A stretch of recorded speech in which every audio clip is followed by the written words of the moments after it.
Hello and welcome to The Rewind, where we dive into the making and legacy of various films from cult classics to award-winning masterpieces. Today's film is Crimson Tide, the action war thriller that stars the late, great Gene Hackman and Denzel Washington as the lead officers of U.S. nuclear submarine, the USS Alabama, who find themselves in a battle of wills after they receive an incomplete message that may or may not contain orders to launch a nuclear missile towards Russia that has been taken over by ultra nationalists. Joining me today to talk all things Crimson Tide, which this year actually celebrates I believe it's its 40th anniversary. It was released in 1995. Matthew Holmes, director of acclaimed films such as Fear Below, The Cost, and currently filming The Sundowner. Matthew, I thank you so very much for joining me today.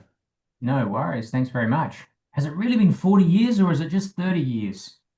95 is when it came out. So that's 30, yeah, 95, 30 years. 30 30 years. years, I you're was going right. to say, yeah, because I Yes. remember seeing it just out of high school. And I think I left high school, yeah, about 30 years ago. So yeah, about 30 years. So still, who would have thought we'd ever get to Crimson Tide being 30 years old?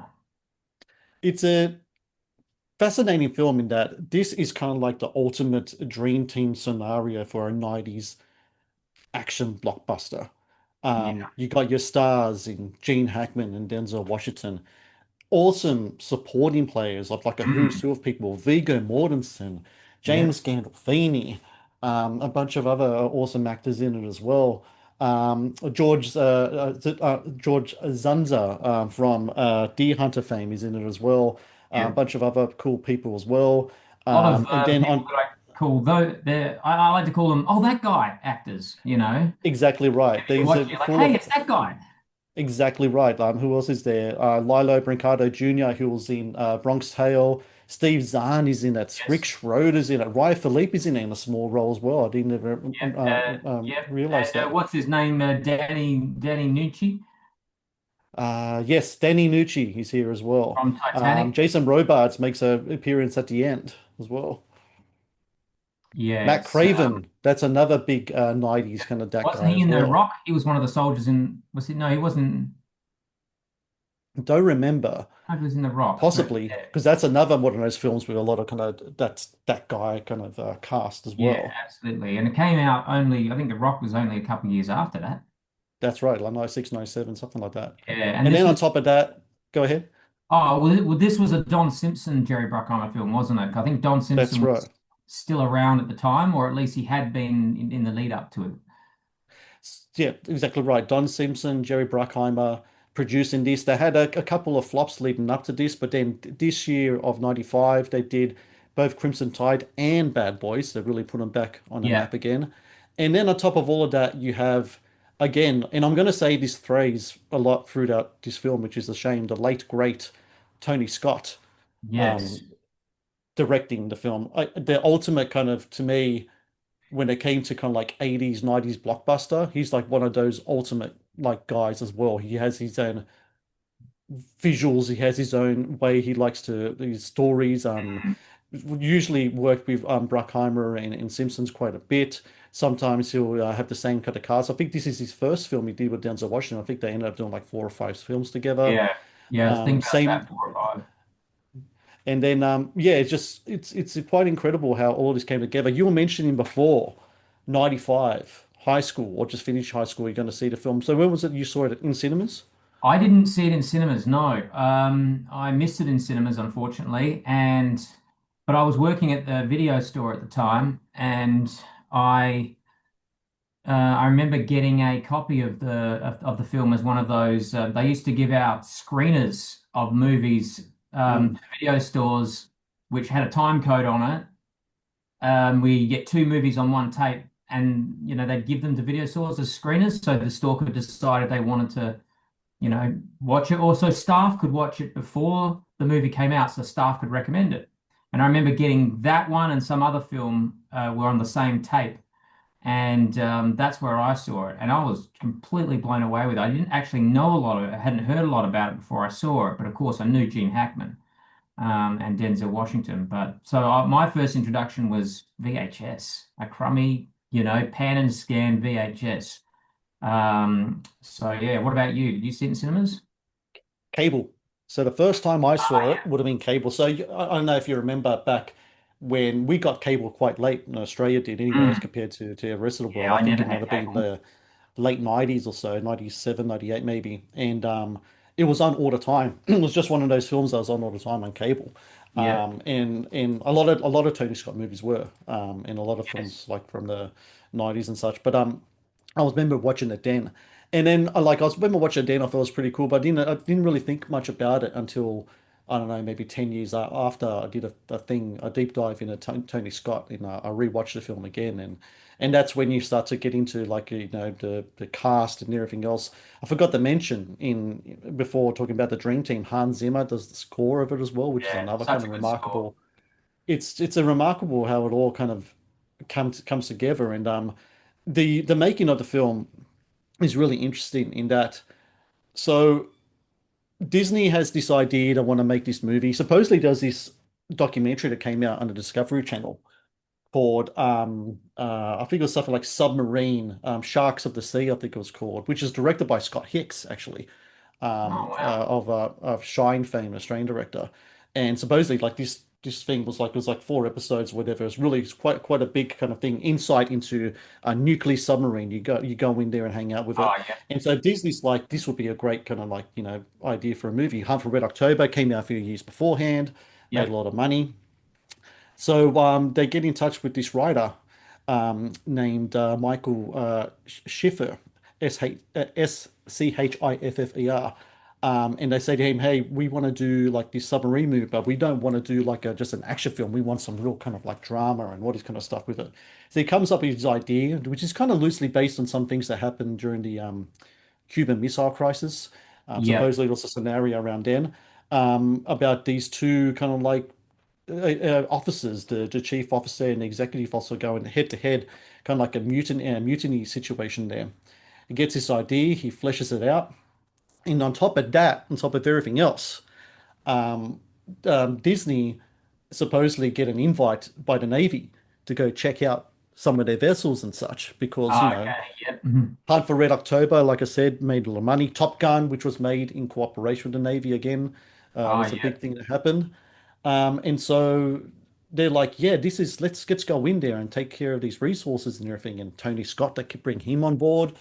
And that, and then you got Simpson and Bruckheimer, and they bring him on to be the producers in this film.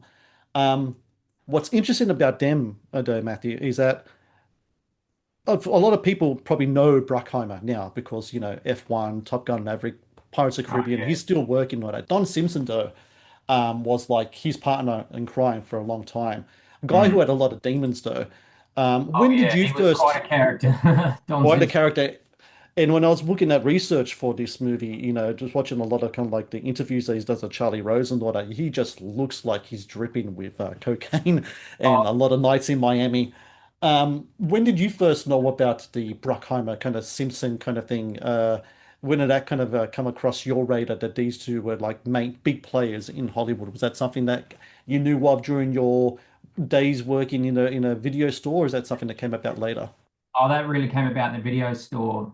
It started becoming consistent. I think it was really The Rock that I really started noticing this Jerry Bruckheimer, Don Simpson pair. And then, of course, going back and, seeing things like Top Gun and Days of Thunder and things like that.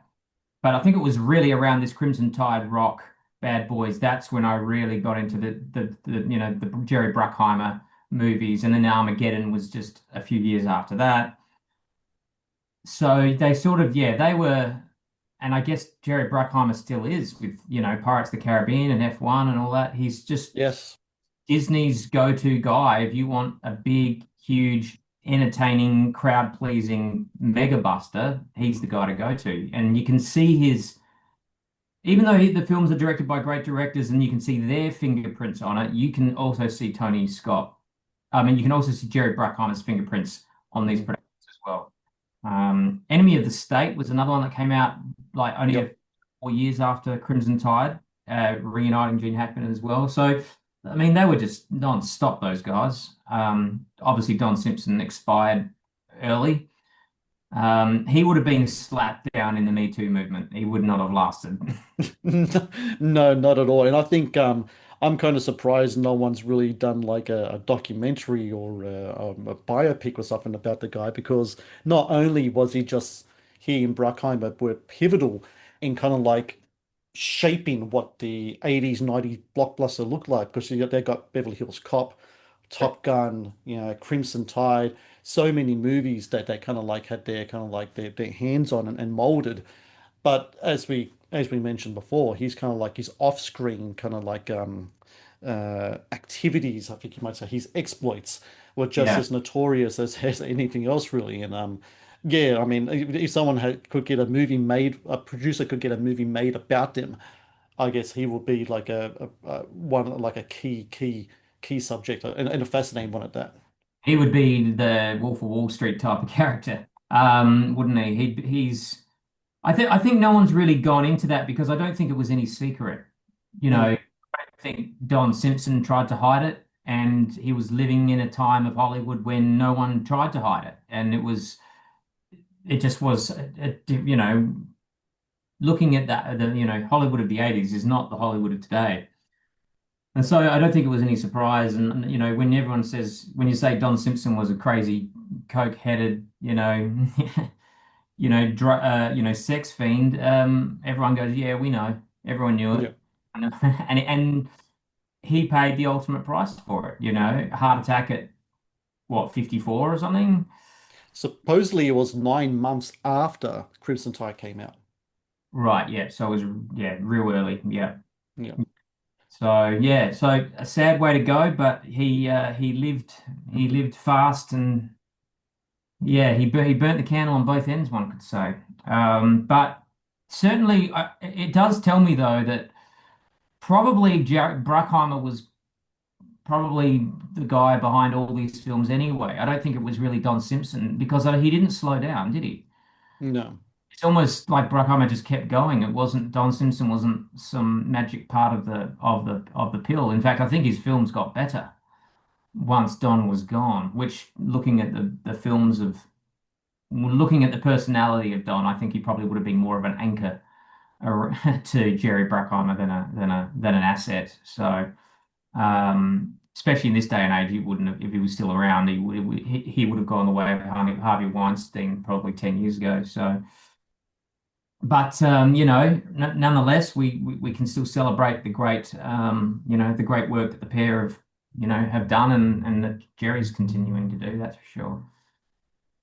Another person who has since passed on after this movie is Tony Scott. I think he passed away maybe like Yeah, when was that? how long? Maybe 5, 7 years ago or so. I think Unstoppable came out and he passed away after that. Yeah, Um, the Tony Scott, I always see Tony Scott's career in kind of like two different eras, and there's one movie to me that kind of splits it down the middle, and that movie is Man on Fire, which is another one he did with Denzel Washington. And from what I mean, kind of like the stylistic kind of thing, the Tony Scott of the 80s and 90s, especially when we're talking something like Crimson Tide, the images that come to my head, smoke-filled rooms, loves to smoke, yeah, sweat. This film's a sweaty movie. I mean, they're on this sub and like it's broken down, it's been hit by a missile, everyone's just sweating through that, perspiration galore. And also just a really good use of just he gets actors to do just really kind of meaty stuff, but does so in kind of like a blockbuster kind of aesthetic, which a lot of people can't really pull off. And I think that's maybe the reason why he gets people working with him multiple times over and over because they really enjoy that. They can get a really good script, they get a good director, but they also get a movie that can most probably make money. Yeah, get asses in seats as well. mm. When you look back on kind of like Tony Scott's career, do you kind of see what I'm saying about the kind of like that split in the middle of the different visual elements? Because Man on Oh, Fire, it seemed like there's a lot of post kind of stuff with editing, yeah, text, a lot of stuff like that. Whereas the earlier stuff, it seemed like more kind of like on the screen kind of things that yeah. really established him. Oh, definitely. And you're right. I'm not actually a very big fan of Man on Fire. I know some people love that film, but I'm actually not a fan of that film. I own it, but I'm not. I go back to it and sometimes watch it. But yeah, I'm very much like Tony Scott's earlier stuff. I find it's a lot more atmospheric. There seems to be a lot more thought gone into the photography. Um, and I think the change for me, where I really started seeing the change around about Enemy of the State. And watching Enemy of the State again recently, for Mm. me, I think that's sort of where he started to turn into the 2000s, and his work just wasn't as strong. Um, it's like I think it got too choppy or something.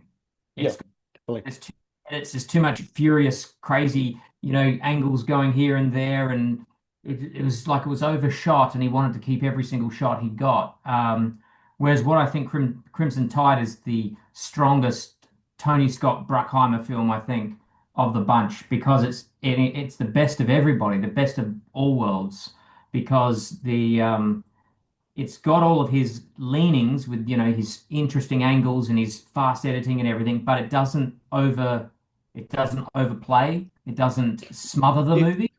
it's not. It seems like the later films there's a certain overstimulation with a lot of stuff he was trying to do in post That's right. work especially. With the music and the zooms and then the sped up footage as it whips around a building and things like this, and it just feels a bit tiresome. And what the great thing about Crimson Tide is it lets us as an audience stop and breathe for a bit, sit Mm. with this conversation, sit with these characters, let them talk. And because it is more of a drama than an action, you don't. It's not furious guns going off and people leaping through the air and bits of shrapnel going through the air and all that sort of stuff. So it allows the movie to slow down a little bit.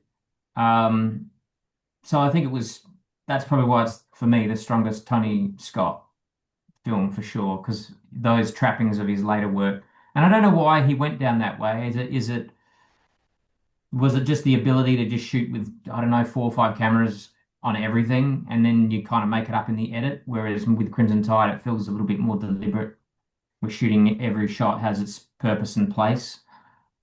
Who knows? But no, I agree with you with the split because I don't watch a lot of Tony Scott things post Man of Fire, but pre, I love his work.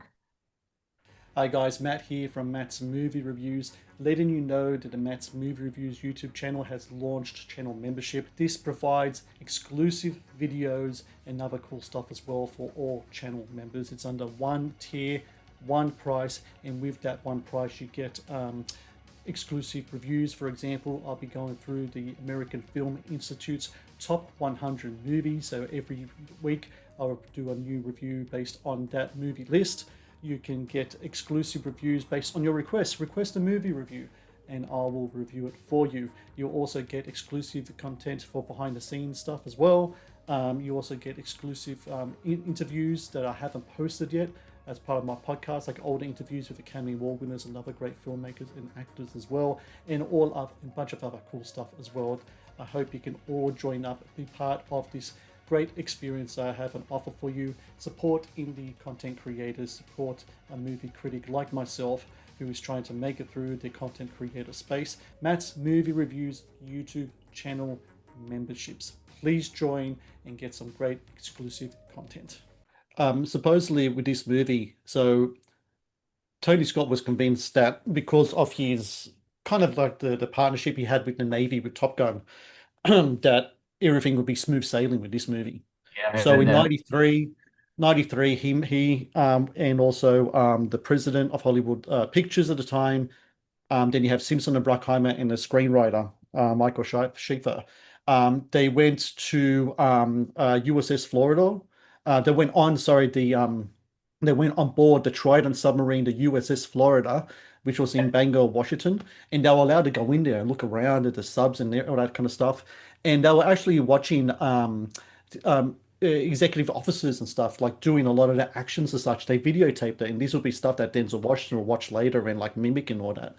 And so the Navy were under the impression that the movie they were going to make was something kind of like, which I found a description said, it's something that, like The Hunt for Red October meets 2001: A Space Odyssey. It's about it was supposed to be, they thought it would be about a submarine crew attempting to stop the ship's fictional computer from launching nuclear missiles and starting World War III. So kind of like a sci-fi kind of thing to it, right? Right. And then when Schiffer finishes the screenplay and it's about a mutiny, the Navy are like, no way, we're not going to take part of this whatsoever. We're cutting you guys off and all that. But Tony Scott, being the cheeky bugger that he is, He needed some footage. He needed sub footage, right? He finds out that there's a sub that's about to go off and submerge and come up and all that stuff. So he goes back there with a helicopter and films a submarine doing this stuff. It was like illegal. He shouldn't have done it at all. He didn't have any, any kind of like permission or anything to do this. And funny enough, guess what the sub was that he actually captured doing these maneuvers?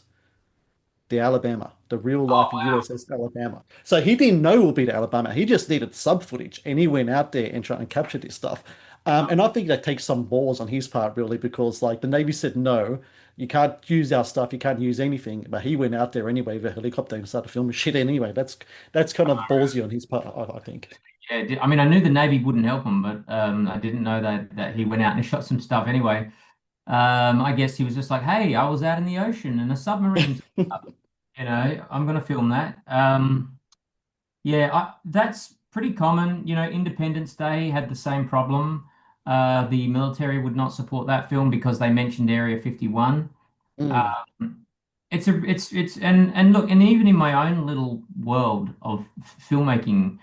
I've had the same problem, I've with making the Sundowner, I've wanted to get the police, the South Australian Police Historical Society, to give me some help, because I have South Australian police from the 1930s depicted. But because there are policemen that are depicted as not great in some parts of the story, they don't want to have any official involvement because mm. I'm depicting a policeman in a bad light, despite the fact that there were bad policemen. And so there's always this thing about how we're being represented, and that lots of military, police, and all these things do, which is pretty unfortunate because I think they're just not seeing the big picture here. They're not. They're, like I said, they didn't want to show a mutiny on a submarine, but it's like, come on, guys, it's a film, it's drama, it's a what if scenario. And I think a very, very maturely handled one as well, because even at the end, that admiral says, in the conundrum of this whole thing is that you were both wrong, but you were both right. Yeah. And I think this is what makes Crimson Tide stand out in the pantheon of submarine films, is because it has this wonderful moral dilemma at its center, that and you kind of, as the audience, have to go, man, who would I be siding with?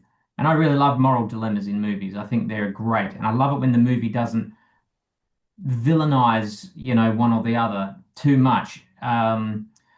So I think, we can understand Ramsey as much as we can understand, what's his name? Denzel's character. I forget his name, but yeah, I think we can understand Let's see. It's Ron Hunter.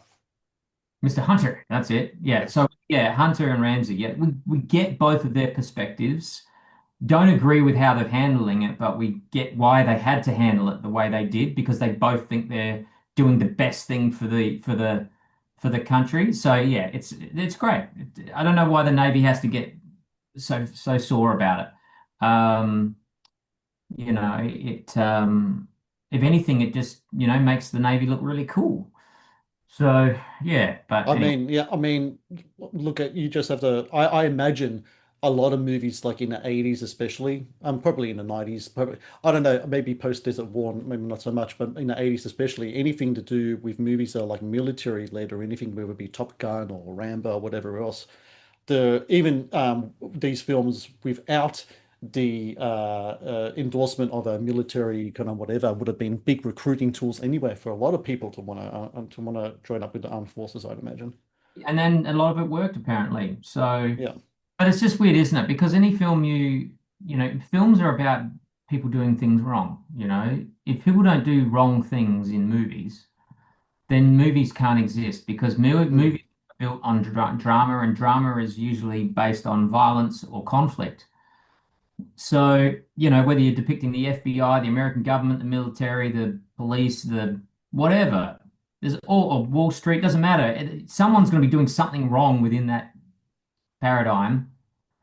So these companies that go, oh no, we don't want to have them showing doing anything wrong. It's a bit, I don't know, pretty stupid. I think it's very very short-sighted and very yeah, a bit egotistical. But anyway, we soldier on, and filmmakers get it done without their help. I mean, I don't think Crimson Tide suffers for the lack of the military's assistance at all. No, not at all. No, not at all. It's Um, very you're convincing. saying you were saying before about, you need drama and such. So the drama in this is the main conflict between these two characters. So Don Simpson said that in casting this movie, they needed heavyweights for this. He said he and Bruckheimer looked at this kind of like movie as the equivalent of the Rumble in the Jungle, and they needed two big kind of adversaries to go head to head. So when Schiffer wrote the movie, he had the character of Ramsey with Gene Hackman in mind. That's who he had in mind when he was writing it. And Yeah. they offered the part to Gene Hackman. His agent says, "Yeah, it looks great. He should do this, but he just got married.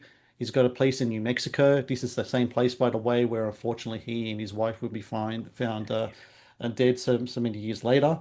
And he's just right now, he's kind of like one of those actors, kind of like hard to get unless a script really jumps out to him. So Yes. in the meantime, they're fishing around for other people. First person they go to is Warren Beatty, Oh yeah. and supposedly they go on quite a bit with him. For 3 or 4 weeks. They're just sitting down with him and stuff. And a lot of the stuff that he was doing with Bruckheimer and Simpson and Schiffer, and this is a common thing that comes up, is rewriting. He's looking at the script and he's asking direct questions about the script and all that. And after 4 weeks, he's kind of like still topsy-turvy with this kind of thing. He's like, Simpson's just like, look, are you going to do it or not? And he's like, look, I like the script, but this isn't for me. Because, around the corner, he's got like, I'm sure he likes to do his own movies, right? He vests that he Oh, writes yeah. everything else. He's a filmmaker too, so I can't Exactly right. be fiddling with it.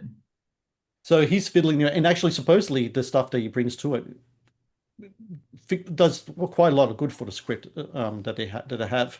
So he passes on. So the next guy to go to is Al Pacino, Oh yeah. picking Al Pacino for Ramsey. Now, this time, Al Pacino, is fresh off the Oscar win and everything else. He's back into it, and the same kind of thing's happening. They're sitting down with him for weeks. They're talking, and he's asking things about the script and some changes for the script and all that, and what have you. Again, rewrites and all that, but it doesn't work. And supposedly, while they're trying to get Pacino, Brad Pitt wanted to play the part of Hunter, Oh yeah. because he wanted to work with Pacino. Where Pacino falls out, Pitt falls out. They're still looking for guys, right? Now, Tommy Lee Jones passed on as well. They go back to Hackman. Hackman wants to do the film now. Oh, Awesome. fine. And so they get him on board. He wants to Gratuitous. do it. And then the next guy they get is Denzel. Oh yeah. And I found his interview where Denzel talks about how he and Hackman kind of knew each other because they did a movie beforehand, which I haven't seen. It was called Power. I think it came out like in the mid 80s.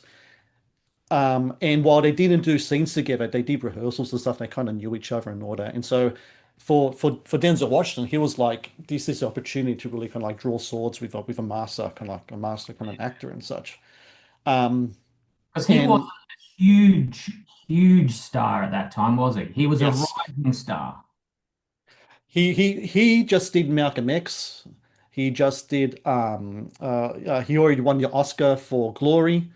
Yeah. Um, Sort of so the he glory. was like doing a whole bunch of great stuff then. So he wasn't like superstar Denzel like around the time of Training Day, which is only like 3 years afterwards, but he was pretty much there, pretty much. Yeah. So when it came to Hackman, I found a interview he did with Cigar Aficionado where he talked about how much fun he had with Crimson Tide, and he said the character is not a villain, but he's kind of like a by the book guy, and it's fun to portray someone like that. And he said how it was really intense contract work, but because he was working with Denzel and he got great kind of like script stuff, the script was awesome, that he had a great time with it. And Denzel says the same thing as well. Viggo Mortensen, who's in the movie, actually did an interview as well. He was talking about how great it was to watch these two guys, doing their stuff. Like he learned so much. He also said that Gene Hackman was kind of crusty. That's a word he used, crusty. He said he didn't suffer fools. He was a former Marine and just a tough guy. He was fair but tough, and he hated anyone kind of sucking up to him. And I think Denzel's kind of thing was like, he didn't want to be look up to Gene Hackman. He was like, this is my arena as much as it is his. He wanted Yeah. to kind of match up with him like that. That's Um, sort of what his character says, doesn't he? He Yeah, respects Italy because he goes, I can't abide wise asses, and I don't, and I hate kiss asses, yeah, and exactly. it's quite reflective of Gene Hackman's own, probably his own personality as well. Because I think it's Gene Hackman's best role, personally. Oh, yeah, yeah. I mean, I know he's done so many great roles, and he's always good in what he does. But for me, his best role was Crimson Tide. That's me. I think he's just phenomenal in it, and it's got to be one of Denzel's best too. So there's clearly, and it's interesting, isn't it? Talking about all those other actors that were looking at it, Warren Beatty, Brad Pitt. These are all great actors, but when I think of Crimson Tide, nah, they are not right. They are not right. They would not have. Gene Hackman, Denzel Washington make this film as good as it is. They are two of the biggest ingredients in the magic sauce. So yeah, can't see anyone else playing these parts. Pacino would have kind of been interesting, but the thing about Hackman is that he's also kind of like domineering physically. He's Right. actually quite a big guy. Pacino's kind of small and wiry.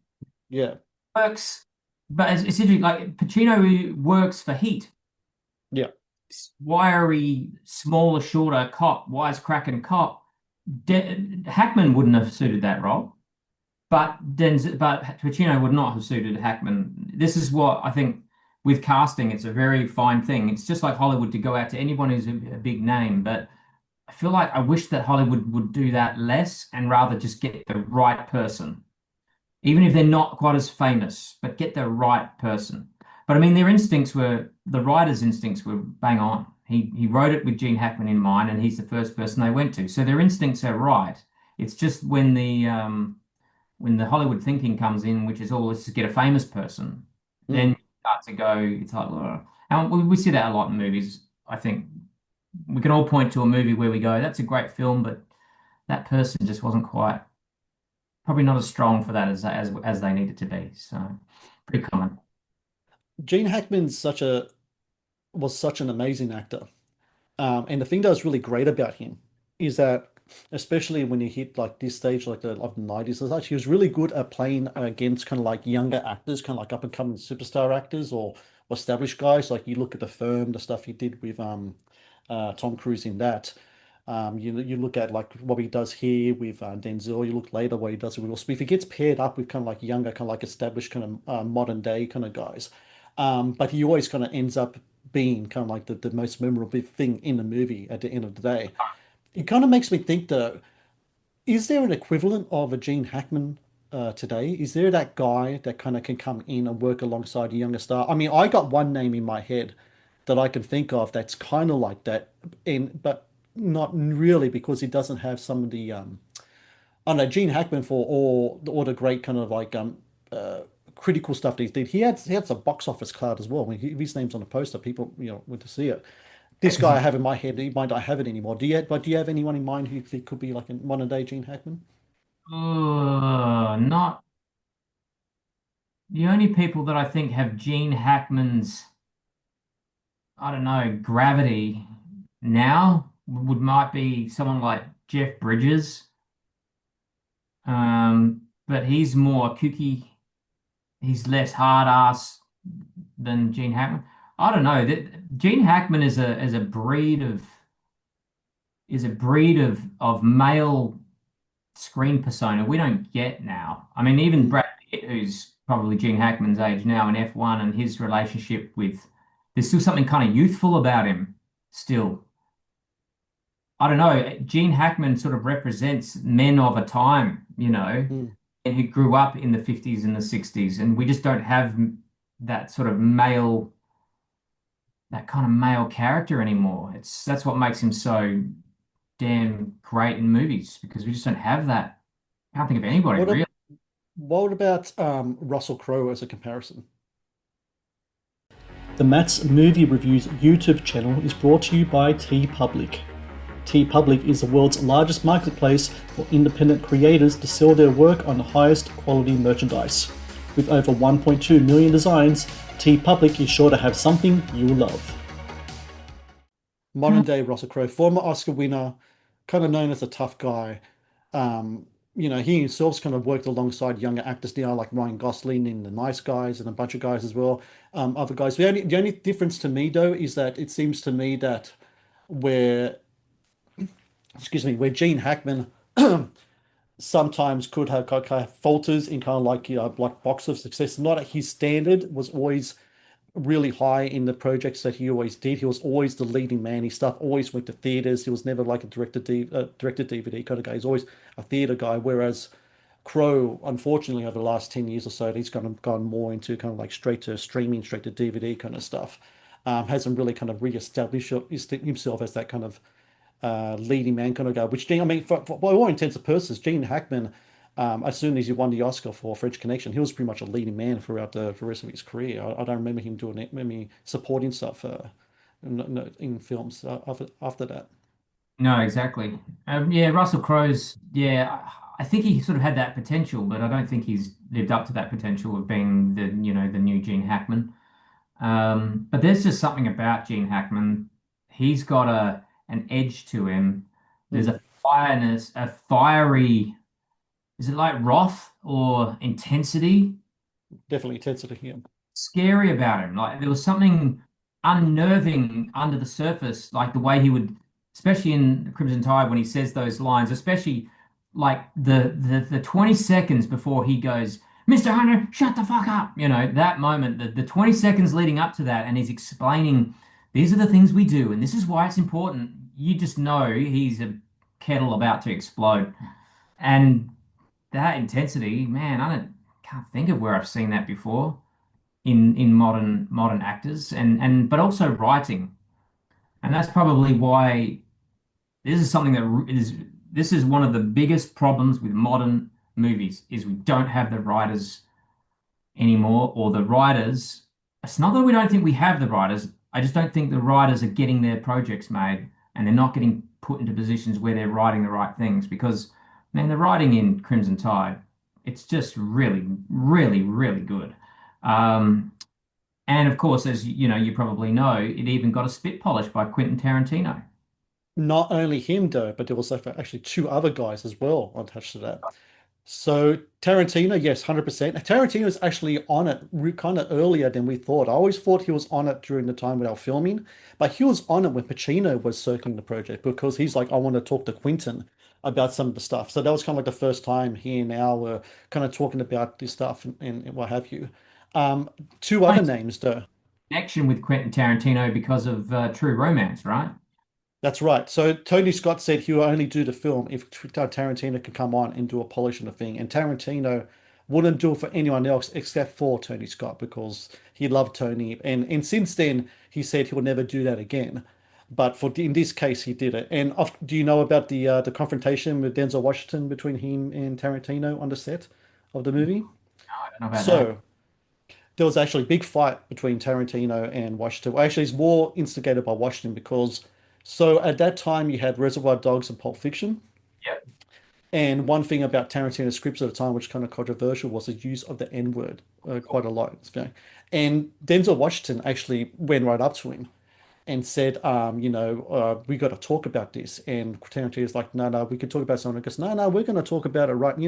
Imagine Denzel's like, all right, we can talk about it right now. We're going to talk about it right now. And they did. They had a big brouhaha on set, and Washington told him off. And it took like a decade or so for Denzel to go up to him and go, look, I'm sorry about that. It was just, kind of feeling, in my feelings about the whole thing with the use of language that you're doing. And so they're all good now. But that was quite a thing Wow. during that time.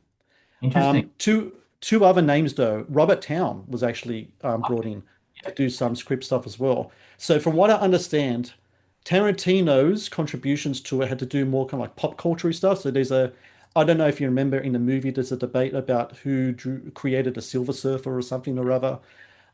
So that was changed from supposedly in the original script, it was a debate about heavy metal music, and Tarantino changed it to like the Silver Surfer, what have you. Robert Town was brought in. I'm just looking here. Which one did he do now? He was brought in to talk about. Remember, there's a scene where Hackman and Washington were talking about the uh, different morals of war and such, and like the different Oh, history of war and morals of it. So that was a Robert Town thing. And then Steve Zalian was brought in as well Oh wow. to punch up the script again. You've Now, got Zalian and Townsend on top yeah, of the original writer. I mean, no wonder the yes, writing's so good yeah. because you've got, I mean, they're some of the best. And then you got Beatty putting in his 2 cents, and you got Pacino putting in his 2 cents. So it's like all of this stuff kind of comes together. It's like the perfect kind of like a perfect soup or something. Like everyone just throwing in their own kind of thing, their own, and out comes this delicious meal for everyone to chew on. And chew on they do because, like you said, the acting's so phenomenal because the writing's so phenomenal, right, in this movie. They've got a Um, really good script. yeah, You really just got to turn them loose when they've got great material. A really, really good actor can make bad material work.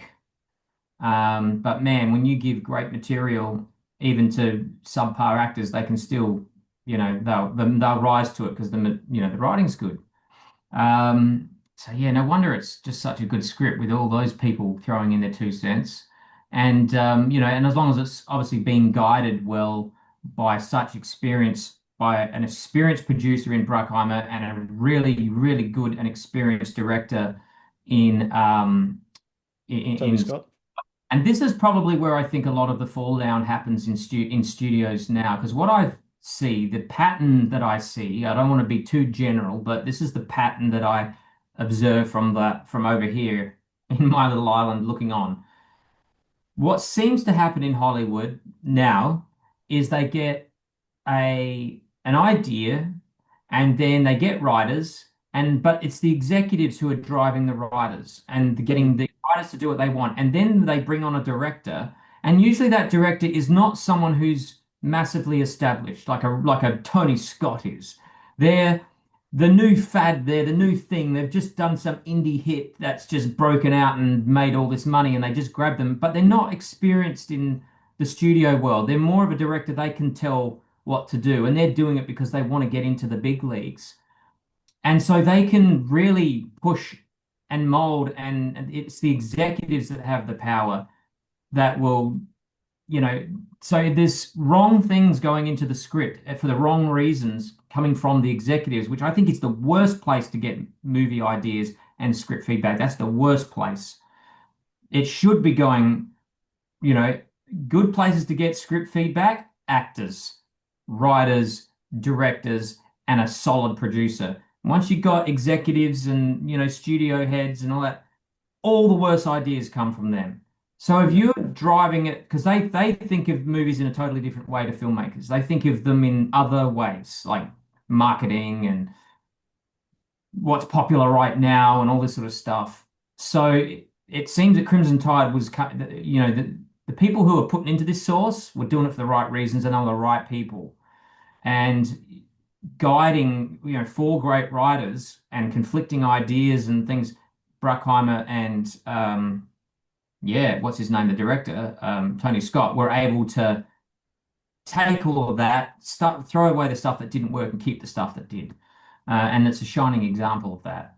Um, but it's really once again, it really is a testament to when you learn about Crimson Tide and other films like it. It really is a testament to how much film is a collaboration of people. It's not one genius at the top who can write something and just direct something like this and it come out. It really is a soup born of many people who add and if done right and guided correctly, you get magic. Real cinema magic. And people, I don't think people really understand, like maybe like from the outside looking in, just how many times when it comes to a film script, how much collaboration is in that, where the credit might say one name.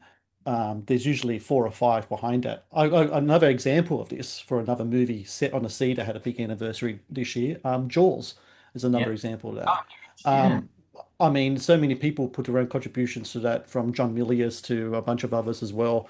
Um, and I think it's really kind of like it's interesting to find these days, like you said, how it's more kind of like by committee, studio heads doing this stuff. The Kevin Feige kind of whole thing with it, which is an incredible shame because I don't know, man. Like I myself have kind of like really just gotten. over watching kind of like new stuff and all that, and I can't watch them anymore. I'm more into the older stuff now. And I Same think here. for that, I think for that kind of reasoning, the writing above all else. And I think maybe the advent of TV as a kind of like a true rival of quality now Mm. has really diluted that in the movies. I think a lot of the writers who have gone to TV become showrunners and done their own stuff over there. And maybe that's why another reason we're not seeing a lot of it in movies anymore. Maybe we've just gone to the point now where movies in regards to, and this is in regards to studio context, not indie films and anything. That's like a different thing altogether. But movies when has more kind of like a I don't know fast food chain kind of like idea to it now more than ever. Whereas TV, that's where you find the quality writing now. Even in because I don't know about you, but if the script doesn't work and the actors that get into the script and then the director isn't there to like hold it all together, and usually like you said it's like some bloke who a guy or girl who did some indie hit on Sundance and that gets picked up and gets molded in the by the Mm. studio heads themselves, which happens a lot. Yeah, it's really hard to find kind of like quality things these days. There's Um, not a sense of authorship. That's what I really, and this is why I think Denis Villeneuve is one of the few directors working at the moment where you feel that his authorship is still there mm, on his films. It's like you see him in his films, but I can't see very many other filmmakers. And unless it's someone like Robert Eggers, who is not working at that blockbuster level, he's still doing his brand of mid-range, a little bit left of center, highly expressionistic, you can see his stamp on it. And there's just fewer and fewer directors who you can really see their authorship in the film because because if you're working at budgets that are so big, you're going to have a committee running the thing, yeah. and it's diluted it. And the writings, and I don't know who's writing these things.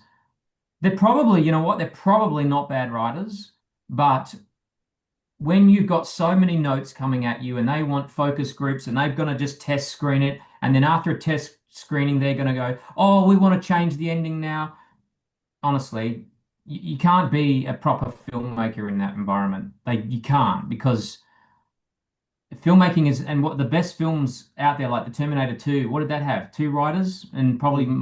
was James Cameron, and with the help from William Wisher, and Cameron himself wrote Aliens. It doesn't take six or seven people to write a great script. Sometimes it does, but sometimes it doesn't. It just needs to be someone in charge who's really guiding it for the right reasons. And Crimson Tide is very much a case of whoever's guiding that is doing it the right way and able to push away the stuff that doesn't work. What if they had listened and went, oh, well, we want the Navy's help, let's change it? Well, then what would have. And can you imagine making Crimson Tide today? The notes that would have gotten passed to the writers, No, it my just God, you telling me? couldn't have made it. For one, it's a cast of full of men, full of men. Like there's no, I think there's a wife at the beginning where he says goodbye to in the car, and that's it. So that wouldn't have flown, So we're just not going to see films like that, and anymore unless something really radically changes. It's really hit hard to me just how amazing the 90s were. I mean, the Yeah. 70s, 80s are great, but the 90s were risk-taking, they were doing really interesting ideas and they were jumping onto things that weren't intellectual property. They were just cool concepts and cool scripts, and they were making them. We're just not going to see that kind of filmmaking for a while now, I don't think, which is a real To shame. the Matt's Movie Reviews podcast is brought to you by Amazon Prime Video. One of the best on-demand streaming services available, Amazon Prime Video features exclusive Amazon originals as well as popular movies and TV shows. Watch Amazon Prime Video anytime, anywhere.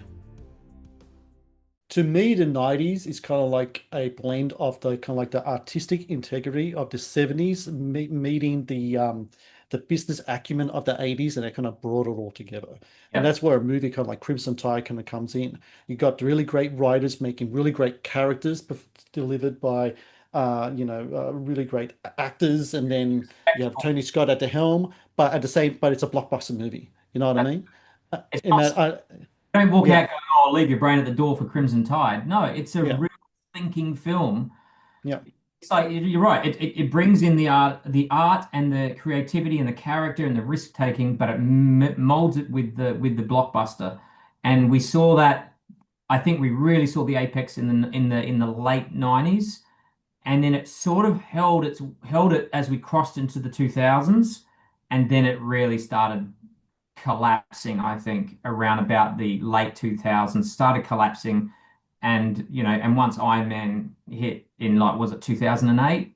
yeah, That was it. yeah. The paradigm changed. It was a whole different ball game now. So, I mean, yeah, to me, the last great year in movies was 2007. That was a year of well, Zodiac, No Country, There Will Be Blood, Assassination of Jesse James. Yep, exactly. that was no 2007 was an amazing, truly amazing, yeah, peak. I think we really did peak then. And you know what sucks about it? That was the year I released my first film. That's when I Mhm. finally was getting into feature filmmaking. And I feel like, because having grown up 70s, 80s, 90s, that's the filmmaking world that I always wanted to be in, as so many filmmakers like me were. That's the world we wanted to go into. Those are the ideas and the concepts and the kind of filmmaking we find interesting. And now it takes us so long to get our careers going. We want to make those movies still, but we're not in that world anymore. Mm. It's not just not, the only people that can make a Tarantino films now is Tarantino. He's the only one. No one Yeah. else can get that kind of creative freedom and to be able to get actors like the Harvey Keitels and the John Travoltas of the world to be in these edgy indies. It's just Hmm. about it. It's just not. It's just a totally different world. So yeah, we've got a lot to be grateful for the night for the 90s. And the more I look back, the more I just wish we didn't know how good we had it. And when you go back to films like Crimson Tide, you just realize how damn good they were. In retrospect, they just get better. And Crimson Tide in our house, like, my wife is not a blockbuster girl. Like, she doesn't watch blockbuster movies. She doesn't like big action films. She likes dramas, international movies and things like that. But she'll always go for Crimson Tide Yeah. because it's really damn smart and it's really well acted. And she loves Gene Hackman. She loves Denzel Washington, and she loves the conflict of those two guys. It transcends. It does really transcend genre, and it and appeals to people who normally this type of film wouldn't appeal to. And that's what I think is so special about Crimson Tide. So the movie releases May 12, 1995. Budget of 53 million, makes 157 million dollars, Pretty good. which is good coin right there. I'll tell you what. That's. And also three Oscar nominations as well. The usual kind of things, sound and such. Interestingly, we talked about Hans Zimmer about his great score. He Yep. won a Grammy Wow. for the score, but what didn't get an Oscar nom because, and it's still a thing that's with him now. Like he didn't get Oscar noms for Dune and stuff like that as well because there's certain rules about what you can use, what type of orchestral stuff, what samples and all that kind of stuff, mixes. And so he didn't get Oscar nomination, but he did get the Grammy for it because it's a great score. It really is. Hans Zimmer Well, like been doing I work think for ages. he used the hymn to the sea or whatever, which is an old song, didn't he? I think so. I got to double check that for you, but yeah, he definitely used like different kind of elements to put in there. Yeah, 100%. Used too much. That's why he couldn't get anything for Dune 2, which he should have been able to, because he used so much material from Dune 1, repeating themes, he couldn't go again. It's a stupid, stupid rule. But Here it is. that's The all I naval hymn, Eternal Father, Strong to Save. That's the hymn that he used in the movie. yeah. Eternal Yeah. Father, Strong to Save. Great. Um, so an interesting thing. F1 just comes out not long ago, Bruckheimer again. And he seems to really be feeling his oats lately. Top Gun Maverick makes 1 billion, F1 does well. He's doing an interview. There's this great sports guy, he used to be on ESPN, called Rich Eisen. He's got his own show now, and he has talks to sports people, talks to pop culture people. Bruckheimer's on there. Yep. Rich Eisen loves Crimson Tide, talking about that film. Yep. So Bruckheimer says that they're looking right now, they're actually talking to the Navy right now about making a sequel to Crimson Tide. He said we have Denzel. If we give him a good script, I think he'd do it. That's what he said. This was only last month, June, that he said this. So if they do go ahead and do it, number one, are we going to imagine that Denzel is like the new Hackman role? And number two, does the public have an appetite for submarine movies anymore? Because the 90s were really big for submarine movies. Since then, you've had movies come out, but it didn't. U571, K-19, The Widowmaker, Greyhound, the Apple one with Tom Yep. Hanks. I Yep. don't think they really set the world on fire, any of those movies. The closest thing to a submarine movie I think that really did well, but I wouldn't call it a submarine movie, is the stuff that they did with the last two Mission Impossible movies, the whole sequences set on submarines and all that. But can you foresee a sequel? And also, can you foresee it happening on? It has to happen on the big screen, right? This can't be streaming stuff. This is Bruckheimer. We can't have streaming. Let's go to a big screen. Can you see Denzel playing like the crusty older guy? And could you see people flocking to the cinema again to watch this another submarine battle? Because the director has everything to do with it. And who's writing the script? Like we said before. I mean, they bring in Tarantino back, Steve's Alien. They're still around. I mean, I don't know. It seems kind of weird to me to try to think of a sequel for this movie. I I'm pretty skeptical. I mean, I was skeptical of a Top Gun sequel too, Mm, when they were doing that, but they managed to pull that off. Though I could see the appeal of the Top Gun movie remake because of all the the dogfight flying stuff that you can do these days. Look, if they got Joseph Kosinski to direct it, you'd have my attention. But really, I mean, Denzel's great, but he's only part of why it's great. mm. Hackman's gone, Scott's gone. Um, I don't know. I don't really feel it is a movie that calls out for a sequel because the movie is about the situation. It's not really about the characters. The characters are Mm. important, but what the movie is, the movie's not about the Navy. It's not about, cool Navy shit. It's about characters dealing with a conundrum. That's what Crimson Tide's about. So, what are you just going to invent another conundrum? I don't know. It feels like cashing in on a legacy sequel that is not that should be abandoned, I think. I don't think that's a good idea. Um, I could look if they said they wanted to do a Days of Thunder sequel, I'd go, oh, okay, that makes more sense. That makes more sense. Which supposedly he wants to do as well. So I think he wants to do a sequel for everything because But F1 supposedly the initial stages of F1 was supposed to be a Days of Thunder sequel, and then it right, got changed around and such. yeah, I wish he wouldn't do that. I would rather him F1 feel, even though it's a lot like Days of Thunder, at least it feels like an original film. It's Mm, like, come on, do something original. Don't this constant legacy sequel stuff. I kind of don't like it when legacy sequels make so much money. Like Jurassic World Rebirth has just made $1 billion, and it makes me want to cry because you know what's going to happen? We're going to get another one and another oh one yeah, yeah, yeah. And then they're going to reboot it again, and it's going to come out again, and they're until still going to figure out a way to get fucking stupid people to buy into people going to watch other stupid people go to a dinosaur island filled with dinosaurs. That's yeah.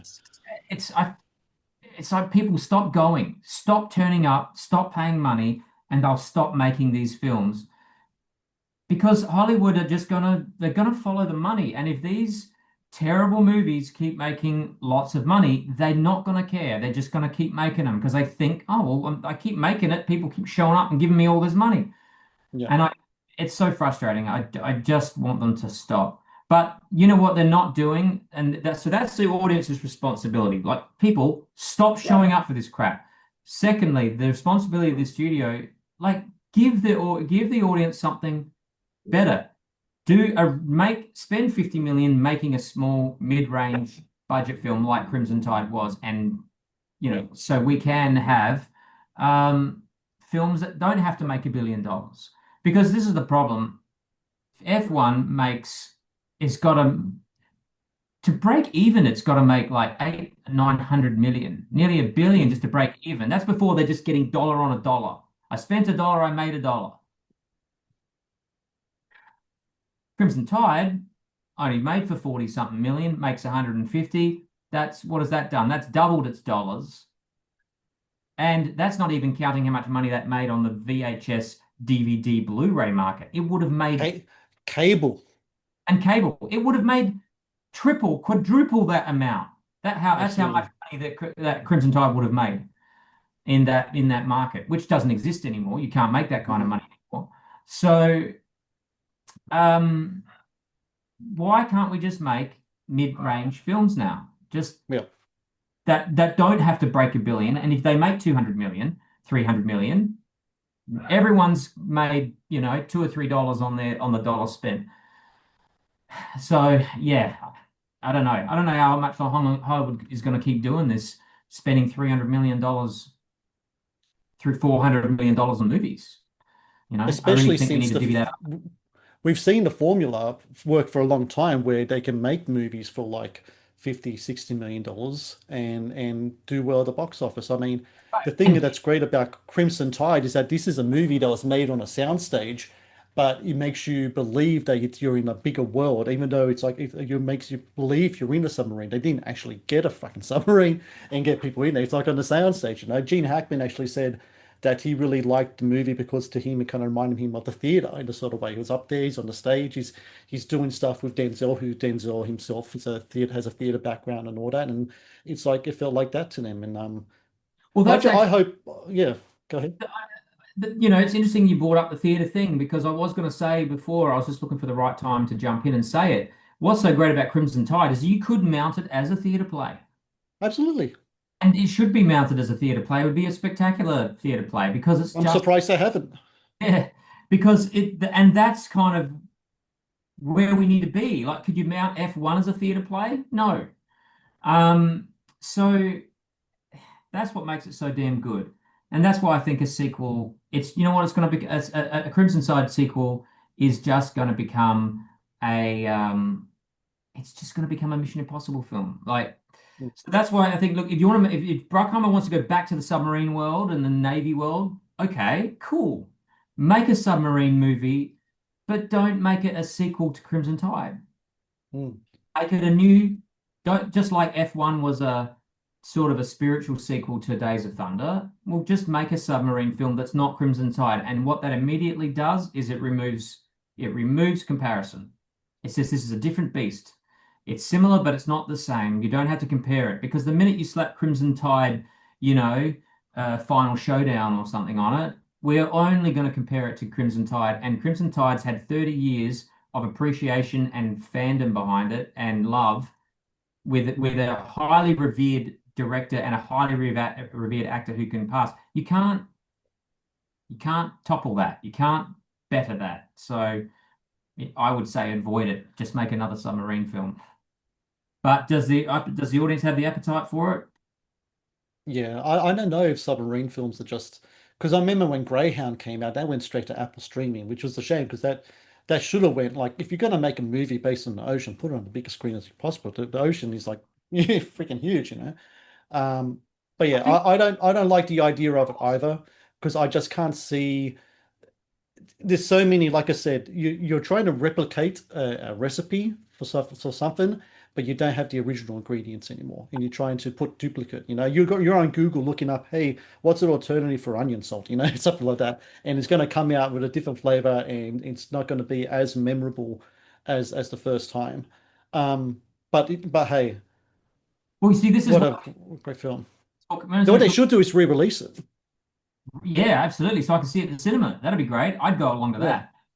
that. Just make some more money off the original.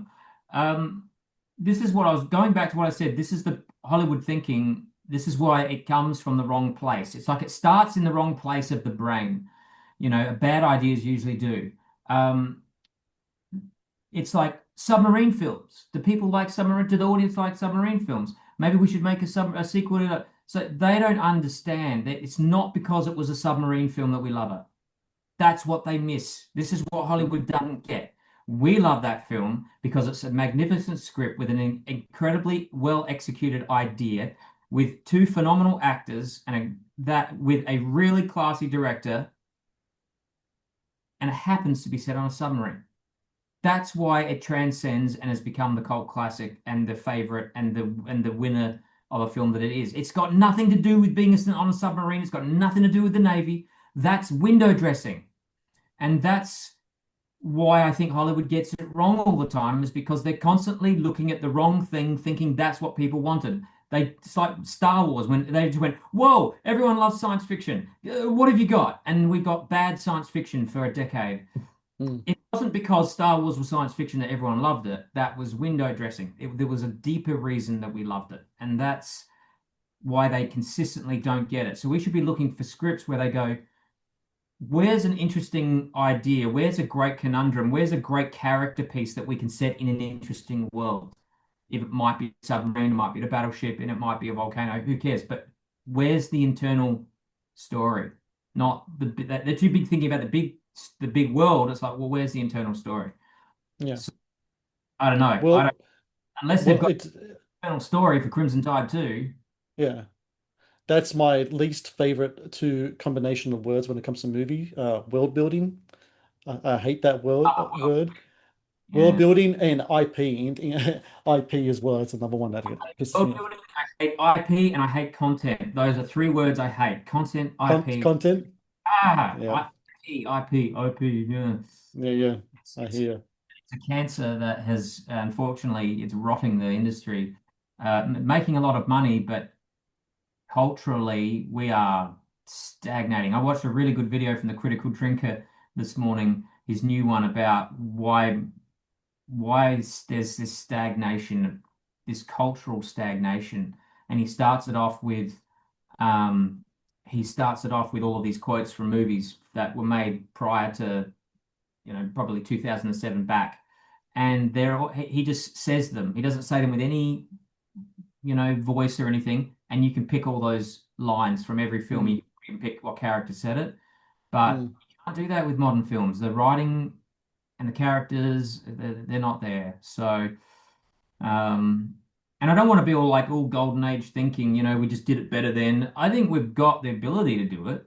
We just haven't got, it's just not the impetus with those in charge to do it because Yeah. they're too bad making Fantastic Four. They're too busy rinsing and repeating Spider-Mans and Jurassic Parks and Terminators and every other franchise that has made money in the 80s and 90s. They're just rinsing and recycling, rinsing and recycling. Yeah. So we're not going to get the Crimson Tides. And you're not going to get the actors like Denzel and Gene Hackman signing on to those movies because, no one's putting the budgets into them to sign those kind of actors. You Not to can't. mention the only reason they got them in the first place was all that work that was put into the script as well. Because they really, really cared about it. And I Yeah. think that's what I really see in the 90s is you see filmmakers that really, really cared and actors who cared about their reputation and they really wanted to make good films. It was like when the film was the most important thing. That's what Mm. everyone was. Whereas now it's about box office. It's about franchise. It's about, all this. It's like, hang on, just get back to making the good film. Yeah. Um, you know, will it happen? Who knows? We'll see. Well, that's what I love about it's kind of like that quote that Matthew McConaughey has in Dazed and Confused. And it Yep. might be a bit crude, so I apologize, but he says that's why I dig high school chicks, man. I grow older, but they stay the same age. And it's kind of like the same thing with classic movies, right? You get Yep. older, but they're still there in the same age. And Crimson Tide is one of those films for sure. 30 years since it's come out. Since Yep. then, it's kind of sad to think about. Since then, we've lost Tony Scott, Don Simpson, James Gandolfini, who was also in the movie. And then of course Gene Hackman as well.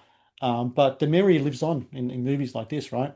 And that's what's so great about watching these films. So, and it's great to be able to talk to you about it because I know you're a big fan of Crimson Tide. I remember you showing off your USS Alabama hat beforehand, so I knew I was going to need you on need you on here to talk about the film. So, Matthew Holmes, I thank you so very much, and best of luck with the rest of the filming for the Sundowner. Can't wait to see it when it comes out.